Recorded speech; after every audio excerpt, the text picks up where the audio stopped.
Welcome to the hottest movie review on the internet today, the A-List Review.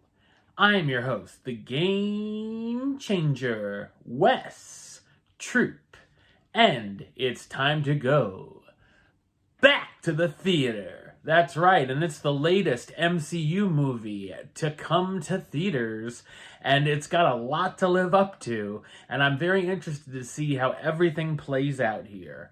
My review of the 2022 action superhero film, Black Panther, Wakanda Forever, coming up now.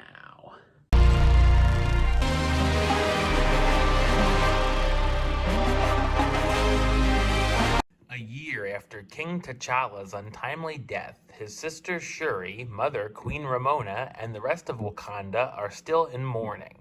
Other countries begin to pressure their country to share their vibranium. When the CIA uses a vibranium detector, they discover that a kingdom of Talokan also houses vibranium, but after an attack by Talokan's king, Namor, the CIA believes the Wakandans are responsible for the attack. Namor threatens Shuri and Ramona to find the inventor of the vibranium finding machine, or he will attack Wakanda. The inventor happens to be a young college genius named Riri Williams, and when Namor wants her dead, Shuri has different plans.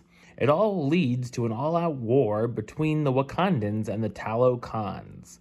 So what did I think of Black Panther Wakanda Forever? I thought it's an entertaining and compelling superhero film. It's the 30th film in the Marvel Cinematic Universe and the sequel to the Oscar-winning Black Panther. It's directed by Ryan Coogler, best known for directing films Fruitvale Station, Creed, and of course, the original Black Panther. Obviously, the film deals with the death of star Chadwick Boseman, and it does a fantastic job by honoring him. Considering everything the film had to deal with, I feel like Coogler did as good of a job as could be expected. Much like the first movie, the costumes and set designs, as well as the musical score, are all fantastic, and as is a new song by Rihanna. There's also some interesting decisions done with the lighting that make parts in the first hour a bit hard to see, at least for me. There are some great action sequences from a slick chase scene, and of course the battles between the Wakandans and the Talokans with a cool final fight. The story has a lot going on, and at some points becomes overstuffed. It deals with T'Challa's death and how it affects his family, Wakanda, and the rest of the world, the introduction to Namor and the Talokan and their backstory, the war between Wakanda and Talokan, who could become the next Black Panther, and the CIA getting involved in between. Bringing in the character of Riri for her introduction as Ironheart feels a little corny and forced, being that she has an upcoming Disney Plus series coming soon. It sometimes got to be a little much jumping back and forth to these unneeded subplots, including the addition of CIA agent Everett Ross, played by Martin Freeman. There were points where, while I was enjoying it, I wondered if kids wouldn't be a little bored until around the halfway point, though. I like Talokan and Namor as they're quite interesting, and he's not just a villain to be evil for evil's sake, but has a reason for what he's doing. I was glad the film doesn't overdo it on the comedy either, and while there's a few good jokes, it's very dialed back. There's obviously many emotional and heavy moments throughout, from the opening credits and T'Challa's funeral to the final scene. The 2-hour and 41-minute runtime is overlong, and I feel like some time could have been shaved off, as some of those subplots could tend to drag on a bit. Make sure to stay for the very important mid-credit scene, but after that, feel free to leave, as there's nothing at the very end.